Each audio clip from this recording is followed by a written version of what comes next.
Welcome, everyone, to June's Deep Dive. We have a guest speaker, Brad Perkins. Brad's going to do a presentation of his thesis. Super interesting, very relevant to the hubs. And then Erica's going to ask Brad some questions. And actually, Brad has a question for us at some point. So, Erica, I'm going to turn it over to you to introduce Brad. Great, thank you. Our speaker today is Brad, who recently completed a master's degree in emergency management from California State University on emergency type hubs and a comparison of four different cities. So with that, I'll let him finish introducing himself and I'll take it away, Brad. All right. Thank you, Erica. And thank you, Anne. Thank you, everyone, for inviting me. I'm very excited to be here tonight. Like Erica said, yes, I did. I just completed my master's degree in emergency management, and my thesis topic was the community emergency hubs. And it was quite a journey the last 2.5 years to do all the research and learn everything about such a great program and opportunity for pretty much everywhere. Real quickly about me, I work for the Washington State Fire Marshal's Office. I work in fire prevention. I'm actually starting a new role next week in our fire mobilizations unit. So I'm going to be going out to all the different fires that are unfortunately happening. But emergency management is my passion, and I came across the community emergency hub concept several years ago. And it all started, and Matt will actually probably recognize this middle picture. This is from the power down drill in June of 2023 at his Ravenna hub. At the time, I was still living in California, so I flew up for the day, and that day was remarkable. It literally just set the engine running for my thesis. So with that, I studied four cities, Wellington, New Zealand, Seattle, Washington, Portland, Oregon, and Vancouver, Canada. Wellington was the gold standard of my study. And the reason why I say that is they've had these hubs in existence for over 30 years. They've gone through several iterations. The most current iteration having started back in 2011 when the Christchurch earthquake struck. They have multiple locations around the Wellington area. They are very much integrated with their local emergency management, and they have a high level of community engagement. The way I look at it is it's been a long time coming to where they've gotten to the point where they're at today. I had an opportunity to meet with their then community engagement director, and the way they gathered their community was to have what they called block parties. It's kind of similar to what I've seen with the Seattle hubs, but this one, it was actually initiated and started by the Wellington Regional Emergency Management Organization. And they called it a block party because the minute you label something as a disaster drill or a disaster fair or anything like that, you now have added this element of fear. And it seems when you do that, you start to turn people away. Another interesting concept that I had never thought of is there's only a small percent, and all of us on this call are included, who are actually really interested in disaster preparedness. So you're tapping into that small percentage and hoping that that small percentage of people could then just kind of reach out to the rest of the community. And the way Wellington did it is they did these parties, they invited the whole community, including the kids, and they had activities for the kids to where the parents can actually sit. And what they did was is they asked the residents of that city, tell me three things that you absolutely love about living here, about your neighborhood, and where are the gaps that you see that might make having those things be available for you. So, people like, I love the sense of community. I love what we have here. It was just multiple answers. I should also remind you that this research was over the span of a couple of years. And my research actually ended probably about last summer, early fall last year. And then I went into the editing phase. So anything that has happened from then on may be a little bit different. But getting that community buy-in and trying to, I guess, pull at the heartstrings of everyone, so to speak, was what helped to kind of propel. The city of Wellington also will gift each of the hubs the basic supplies that they need. So, like clipboard, table, chairs, a radio, an emergency radio. They also have created job descriptions on lanyards so people could just become, we would call them emerging volunteers. They called them emerging champions. So anybody could go down there and go ahead and just pick up a lanyard, and that lanyard would have what their job role was, but what the duties expected as well. Of course, with their hub captains, that's a little bit more of an actual solidified role, so to speak. But they do this and they have constant, a lot of the hubs have constant drills every month, every couple of months. There's even a little bit of a yearly or every other year engagement with the local emergency management. Also, Wellington has actually activated some of their hubs in a real life emergency. So, local fires, local floods. And there was a town in southern New Zealand called Gore who had a really bad flood back in 2020. They modeled their hubs exactly how Wellington had it, and they stood up all their hubs in that community, something like 16, and they were able to help initiate sheltering for 1,000 members of their community. Like it was a very big success story, and that was quite the credit to Wellington. Next, went in and studied Seattle, and this is from the Power Down drill back in 2023 at Ravenna Park. I loved this day. This was probably one of my favorite days in the whole project because I actually got to interact and, practice the role of it. So I don't really need to go so much into the depth of the Seattle Community Emergency Hubs as far as what their structure is. You all know how it is. At the time that I was doing my study, what I did notice is you guys really do operate I don't want to say an island of one, but you don't really have a lot of engagement. And correct me if I'm wrong with your local emergency management. I have seen a link on the Seattle OEM page, a link to the Seattle Community Emergency Hubs. But the last I had heard, there really wasn't a whole lot of engagement. And I had heard a myriad of reasons, background checks and, liability, things like that. But what I did see with the hubs that I was involved in the Seattle hubs is there's a lot of focus on your guys' hub captains. And just in my casual conversations that I've had, the success of the hub really does rely heavily on retention of your hub captain and just the engagement of that individual. I then studied Vancouver, Canada. They call theirs the disaster support hubs. This was actually kind of interesting. So, this event here took place in 2024. I went to one of their, I think it was an earthquake scenario that they were practicing. And I went up there and I was excited because I wanted to see if maybe there would be a different perspective, Canada, different country. They actually, to your guys' credit, referenced how successful they saw the Seattle hubs. And they said, well, we look to Seattle for a lot of our ideas, and we've tried to model our hubs after what Seattle has done. And I loved that for you guys. What I will say is they are integrated with their local emergency management in the sense that their local emergency management can come in and actually assist at any of the given hubs to help, facilitate whatever is needed. They also work closely with their local PD and their local fire.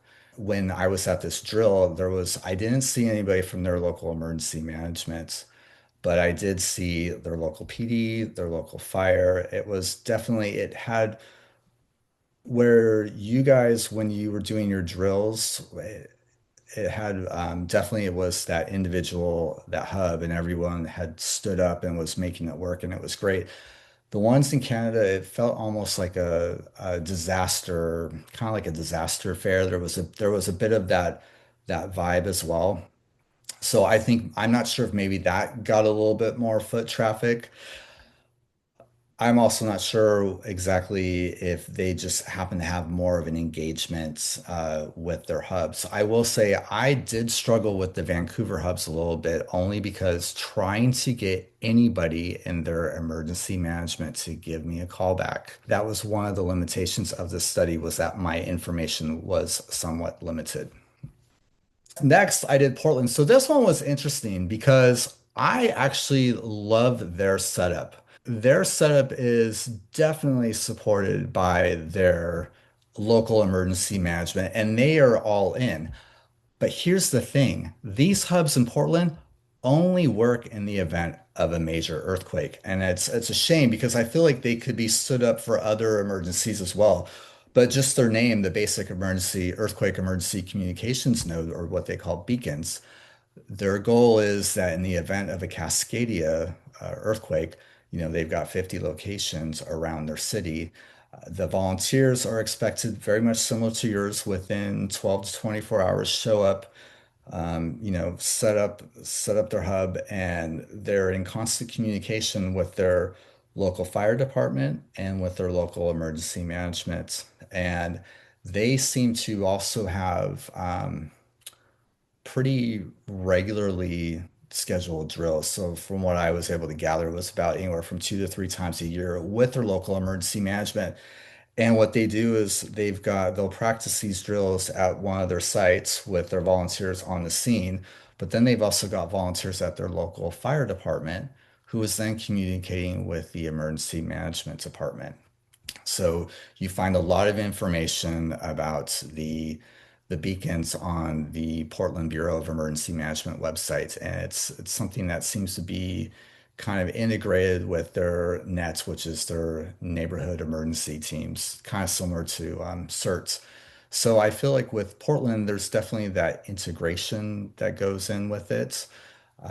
Unfortunately, I feel like they have somewhat of a design flaw because it's only really structured to come up during an earthquake. There were some of my findings. So what I found most was that when you've got your local emergency management involved on some kind of support level, it seems to help with getting more of a community engagement, a community buy-in, especially with Wellington and with Portland, and even to a certain degree with Vancouver.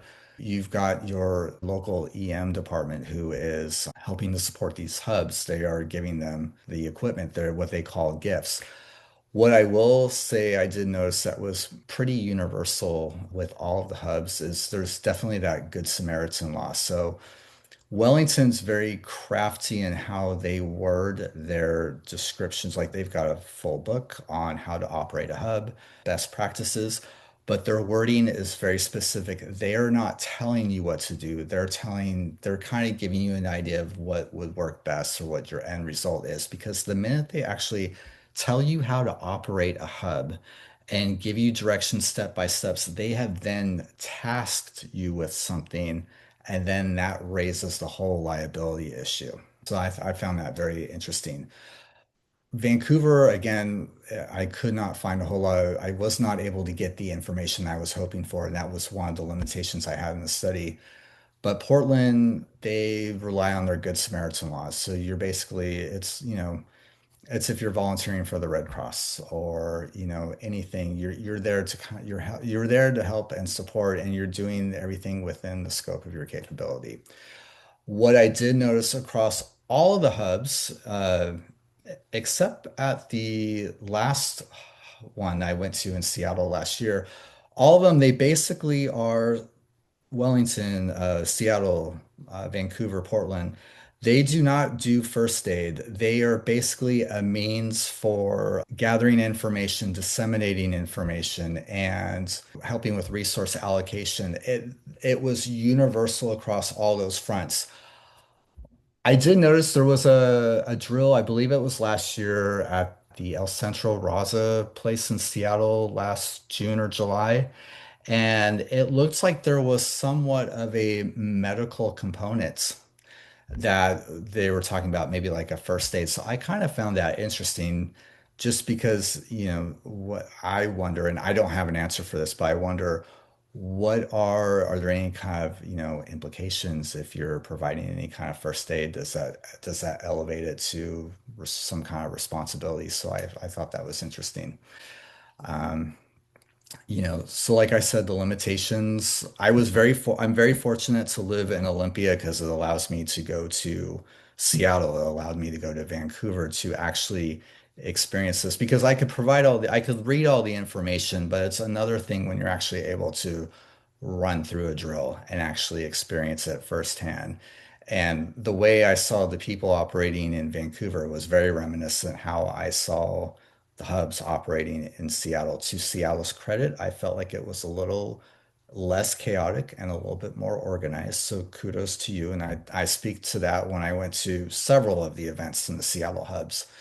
Um, the one thing I did notice that was universal between Seattle and Vancouver, and I would probably imagine with Wellington and Portland as well, was the people who are involved. They are involved. They are all in, and I think that that probably is credited to the engagement of the hub captains. So my recommendations, not strictly for you guys, but here's my thing. This study that I did, I loved it. It was very time consuming, and it was my world for a couple of years. But it really was limited to just four cities.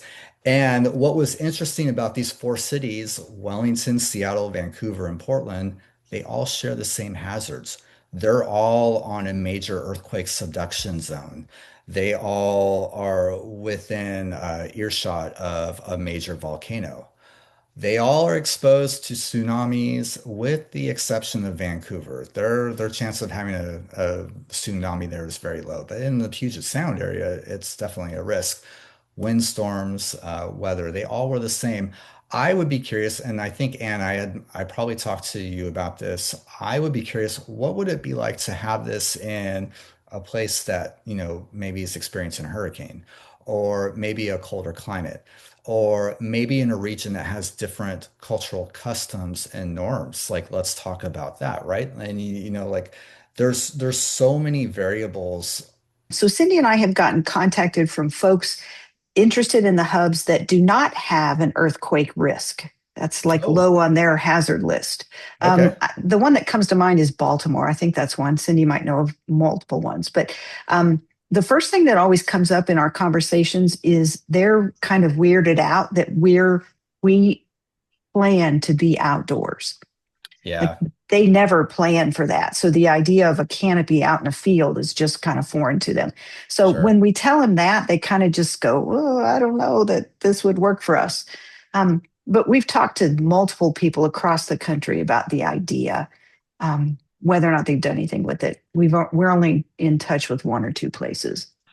So I will say that in a couple of places in New Zealand, in Wellington, they chose to, if they weren't setting up outside, they would use community centers. They would use schools if possible. They were pretty adamant about not using any place of, worship or religious affiliation, just so all would feel welcome. That was Mhm. one of the things they made Yeah. apparent. Yeah, How do they get the inspection of the building done so quickly that's a to make great sure that question. it's safe to go inside? Because that's our delay. We're not going to put anybody inside if we don't have to. Sure. So I can only tell you that with the ones that have been activated, from what I was told, it was after a fire. I don't know if those were in a building or if they were out in the open. But that would be, Gotcha.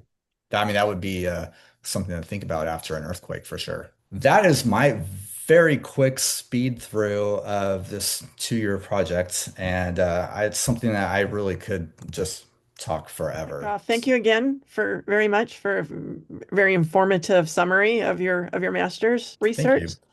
I have a couple questions I'm going to ask, and then before we open the floor to others. The first one I want to ask is the fact that your thesis identifies local emergency management support and community engagement as two key success factors.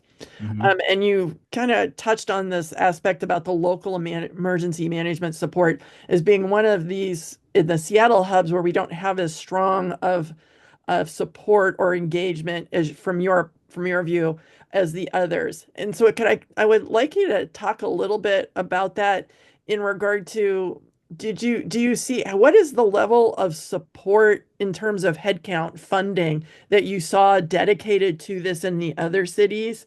Did you get any sense of that, those sort of numbers?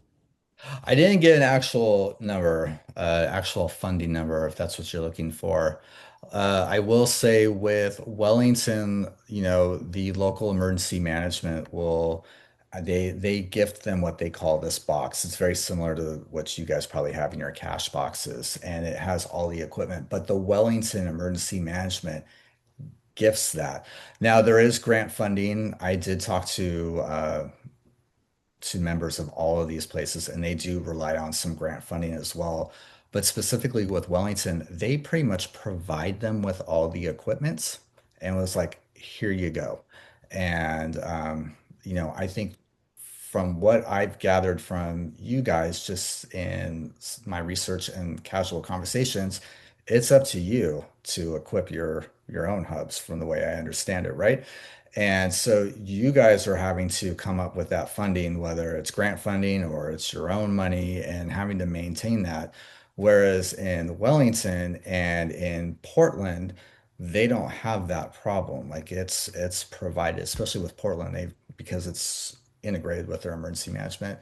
Vancouver, again, Vancouver was one of those I could not get a definitive answer, but the way I understood it, because their emergency management is involved, they are also getting support as well to fund for their equipment also. And sort of a follow on in the engagement that the emergency management engagement aspect. Um, do you know the history is sort of how we move forward? Is there a way to get stronger engagement? Do you know if for the Seattle hubs, the Seattle hub started first, and then Cindy and the people she was working with at the time reached out to our Seattle emergency management office to start getting that engagement? For the other cities, where did the idea originate? Did it start with community members and they were able to get stronger engagement through lobbying or some other aspect? Or did it start at the emergency management side and then they reached out to community members to recruit? So that's a great question. I will say with Wellington, the way I understood it, they initially started out, it was them who initiated it, and they started them out as civil defense centers. And as time went on, they kind of morphed into their local neighborhood hubs. Portland, actually, they started it. The city, the emergency management themselves started those beacons. And then that's how they went out and recruited for their volunteers. Again, with Vancouver, I could not tell you. In fact, Vancouver was a big part of my limitations in my study. The information was scarce and hard to get. I'm going to ask one more question before I open up to the floor. And you mentioned that in your thesis and in the summary that for Seattle, a lot of the hub's success and nature of it really heavily depends on the hub captain. I was wondering if you had saw any structures, routine, or leadership models that could help reduce that dependence on that one person. That is a very loaded question, but I appreciate it. The short answer that I have for you is no, I don't. I can speak for myself personally. This would be a very large commitment. I mean, I love emergency management, but I think about would I have the bandwidth? Would I be able to do this all the time?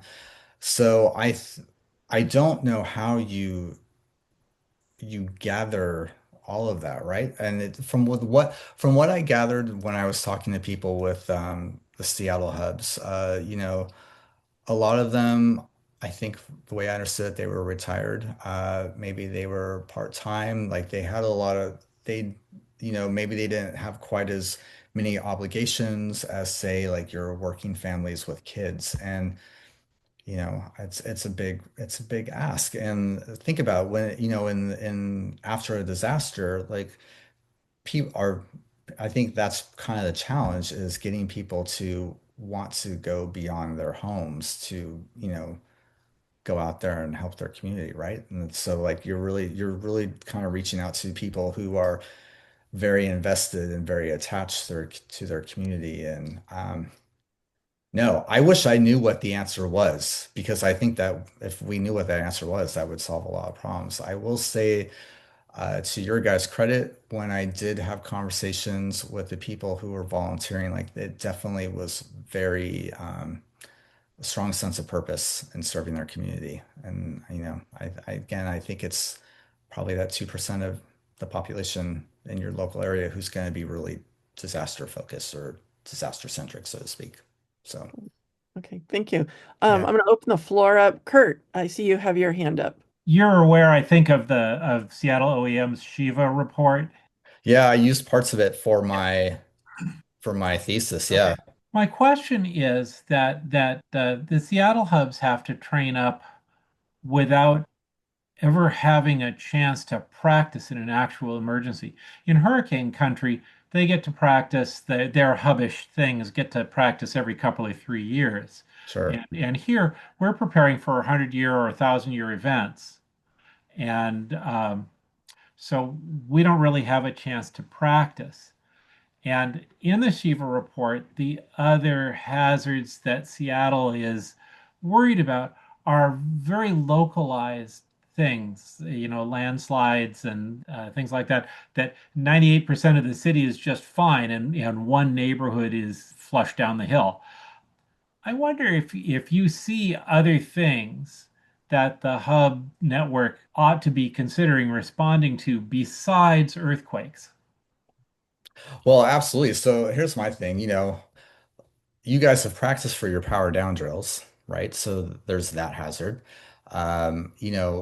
What about a heat wave? What about like, some kind of local event? So in Wellington, that city is somewhat kind of a hilly area. So they had a fire in one of their canyons and, it destroyed several homes and they activated, for that fire.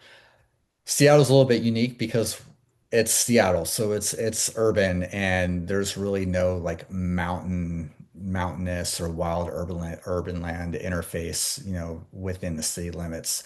But I think you can always prepare. The one thing I actually have noticed with the Seattle hubs, I understand the purpose that you guys do. You guys do your events during the summer when the weather is good, right? And it makes total sense because you're going to do them outside. It rains here a lot. I love living here. I'm from California originally. I miss the sun. It's the only thing I miss about California. But I would be kind of curious, would it be something that even you would consider doing in the winter time is practicing a drill? Even if it was something very small scale, like I would like to see what that looks like in the rain or in the wind.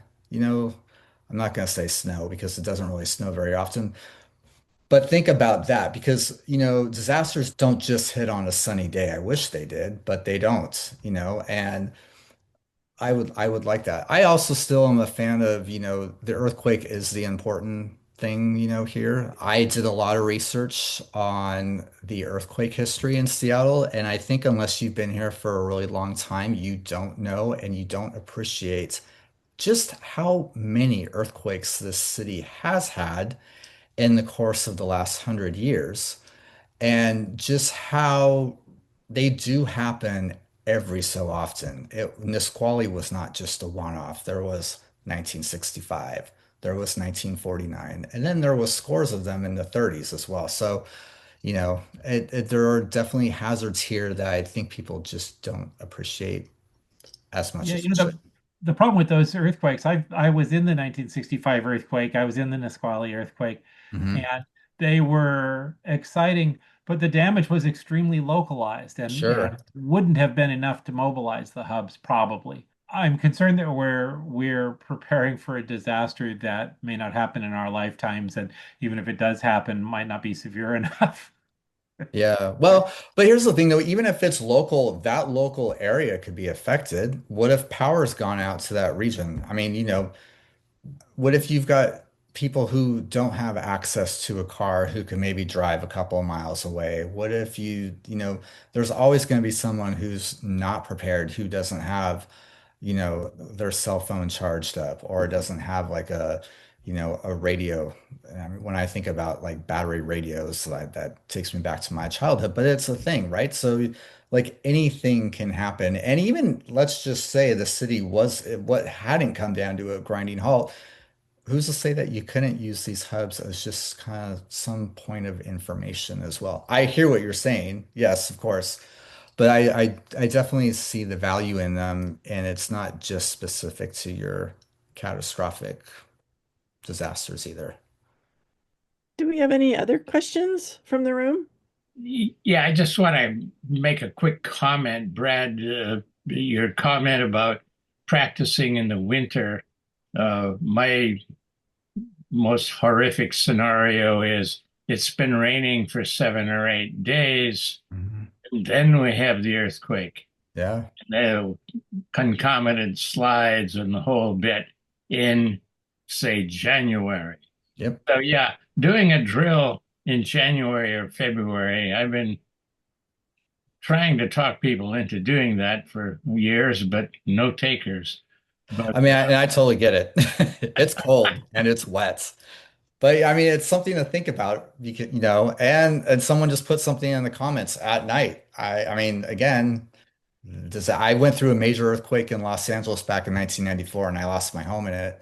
And it hit at 4:31 in the morning when it was pitch black. Like they happen at any time, any weather. So absolutely. I have a comment about why we do it in the summer, Okay. and that is because we want more people to participate. Sure. Even if you did a small scale drill in the wintertime, it might show where you could see where there would be a problem in the event of a real world scenario. That's kind of why I bring that up. So between last summer and now, and or anybody for that matter, have you heard any more from Seattle's OEM as far as, involvement or anything like that? I'll take that one. This is Ann. We expect changes. We have not seen them yet. They've had Okay. a pretty significant turnover in staff in Yes. the roles that we interact with. Because the hubs are restructuring. Mhm. We're hoping, praying for much better connection with the Office of Emergency Management moving forward. We need them to promote us. We need to promote them. Sure. Thank you very much, Brad.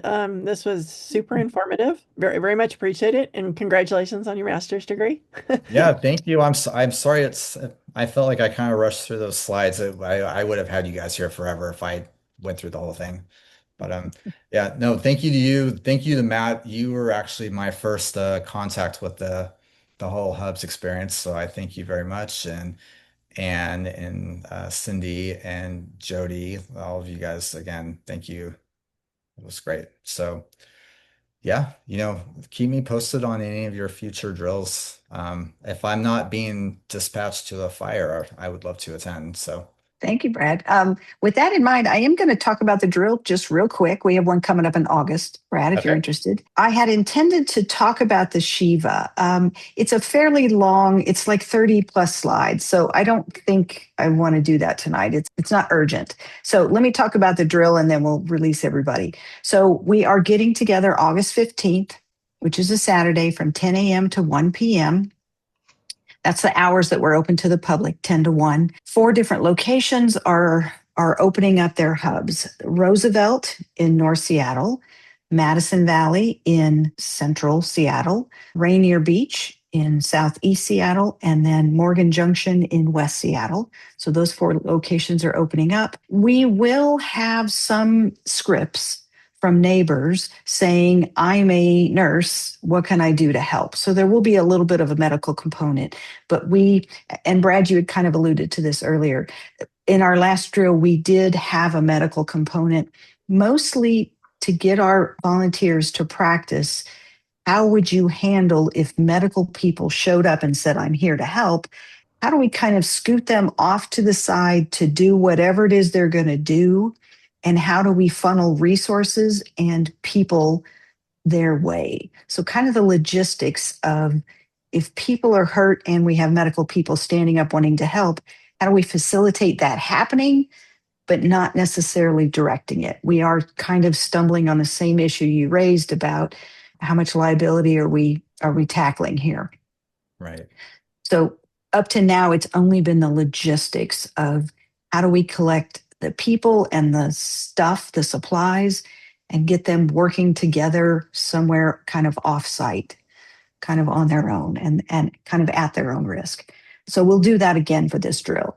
The scenario for this drill is what is most likely for Seattle, and this I got out of the Shiva that's been referenced earlier, the most likely scenario, the one that has the highest probability of happening in the next 50 years.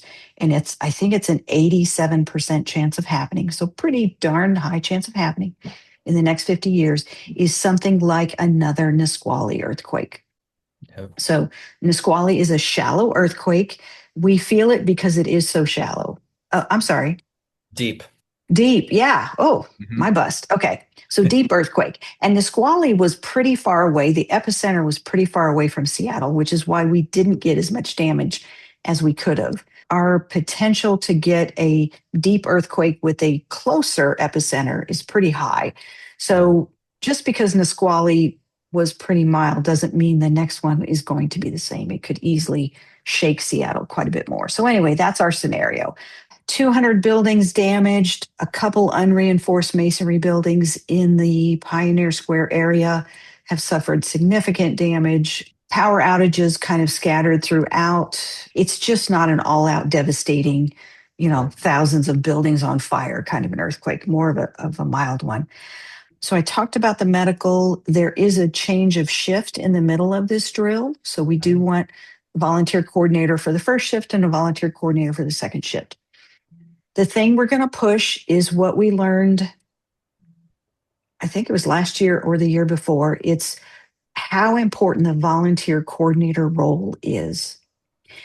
We truly believe that people are going to stand up and say, I'm here, how can I help? So I've asked the 4 sites that are standing up for the August 15th drill to figure out where are their vulnerable places. Where are their preschools or their unreinforced masonry buildings or their medical supply store or their hazardous materials storage area or whatever's in their individual community? What are your spaces that you're most worried about? So if a volunteer comes up and says, I'm here to help, what do you want me to do? That volunteer coordinator or their helper we want them to practice the idea of sending 2 volunteers out to these vulnerable sites to check and see what's going on. So how you run that in a drill is we hand those 2 volunteers a 3x5 card that says the preschool. It's a red brick building. It's at the corner of Main and Elm. It has a glass atrium and they have natural gas running to it. So that's what the card says. And we tell these volunteers, go check on this building. The volunteers physically walk over to a car or whatever's nearby, and they look at their 3x5 card, and they look at the 3x5 card that is taped to that car, that vehicle or that wall or that telephone pole or whatever, and they pick up that second 3x5 card that matches theirs, and they walk back to the volunteer coordinator. And on the back of that second 3x5 card, it says the glass atrium has shattered, all of the kids are on the playground, the gas has been shut off, whatever. They come back with information, and then the volunteer coordinator has to figure out what to do next. So any questions about how that whole kind of that system runs? We're simulating them going out and actually doing the work of checking on vulnerable places. I have a question. Yeah. How are Go you ahead, going Brad. to advertise it? The hub drill. Well, bad news. I lost my press outreach person. I just found out today that she's no longer available to do that. We do have a press outreach plan. It says 8 weeks ahead of time, contact the mayor's office, contact council members, contact OEM, all the other people. We have lists of like how to get hold of the Boy Scouts, how to get hold of college students at the community colleges, how to put this on calendars throughout the city. So we have a decent outreach plan. It's just getting that done since we're about 7 weeks out now from the drill. Sure. Was that kind of your question, Brad? Yeah, that was. I was just kind of curious as to how you guys get the word out. Yeah. Yeah. And then we're printing flyers and we're printing posters. Flyers, I'll give to anybody that wants some. Posters, I'm going to try and distribute them to the 4 sites to put them up. That's kind of our outreach plan. It's a lot of getting information to the hub captains to send to their neighbors. Unfortunately, we have learned through several events now that really flyers, physical pieces of paper, work really well for events. The other thing that's maybe a little bit different this year is we have 2 signups for the drill. One sign up goes to the public. And when I say sign up, I mean the program, the computer program where you can volunteer and put your name down to show up.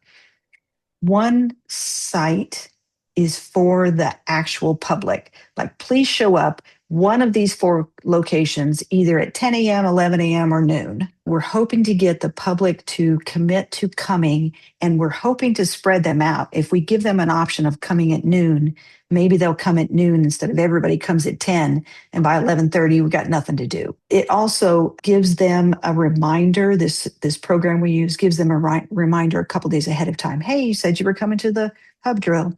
So that's one sign up is for the public. The other sign up is for the volunteers at each of these 4 hubs and whoever else wants to play along. So the 4 hubs are going to fill those volunteer roles with their people first, and then give it out to the rest of the hubcaps to help fill the holes. The other thing we're pushing with this drill is donations. Money's kind of tight for the hubs at the moment. We don't really have a funding stream yet for the network. So we are saying to the public, please, please, please come and play with us, help us practice, blah, blah, blah. If you can't come, a donation would be greatly appreciated. And we have a really easy way for them to donate to the hub network. Hopefully we can fill our coffers and have a really good drill in August. We've talked about the radio component. Miles and I and Joe from ACS talked about it. We have a plan. I cannot for the life of me remember what we're doing. It's nothing super, super fancy. We are doing one interesting thing though. We are sending information via radio, and we are sending conflicting information via a neighbor. And we're going to ask the 4 hub sites to take a picture of their information boards at the end of the day, what got up there, what stayed up there. And now I've given away the secret, so of course everybody's going to do well. But it's just one of the little tricks or whatever we're putting in there. There's maybe a few rumors and that kind of stuff, just kind of the normal stuff. Thank you, Erica, for playing our interviewer. Very welcome. Brad, thank you very much for your time and your study and all the thinking you've put into this. Yeah, Super helpful. Thank you.